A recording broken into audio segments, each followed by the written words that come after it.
एक राजा के राज दरबार में एक आदमी आया और बोला, मैं पारखी हूं, मुझे आप नौकरी पर रख लीजिए। राजा बोला, नौकरी पे तो रख लूंगा, पर तनख्वाह 1 रुपए नहीं दूंगा, सिर्फ 1 पाव गुड़ और घुंघरे मिलेंगे। पारखी बोला, ठीक है हुजूर।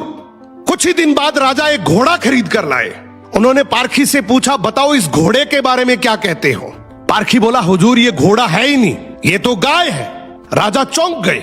उन्होंने घोड़े बेचने वाले को बुलाया।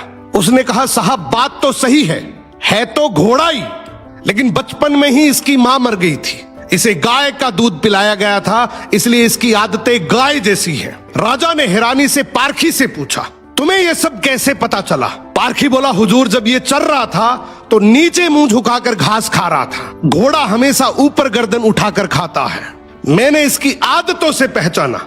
राजा खुश होकर बोले, आज से तुम्हें आधा किलो गुड़ और आधा किलो घुंघरे मिलेंगे। कुछ दिन बाद राजा ने फिर पूछा, मेरी रानी कैसी है, बहुत प्रिय है मुझे।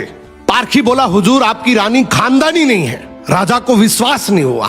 उन्होंने ससुराल जाकर पूछा, वहां दादी ने बताया, बचपन में इसकी मां गुजर गई थी, पाला तो मैंने है, मगर दूध इसे दाई मां ने पिलाया है। राजा ने पारखी से फिर पूछा, रानी के बारे में तुझे कैसे पता।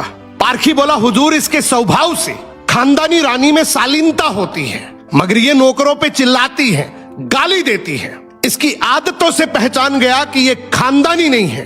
अब राजा बोले, चलो मेरे बारे में बताओ। पारखी बोला, जान की माफी दे तो बताऊं। राजा बोले, माफी है, सच सच बताओ। पारखी बोला, आप राजवंश के नहीं हैं, आप मुझे भड़बूजे लगते हैं, गुड़ और भंगूरे सेकने वाले। राजा घबरा गए।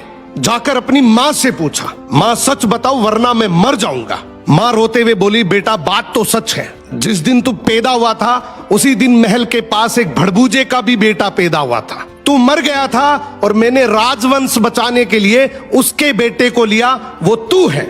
राजा ये सुनकर दुखी भी हुए और खुश भी हुए।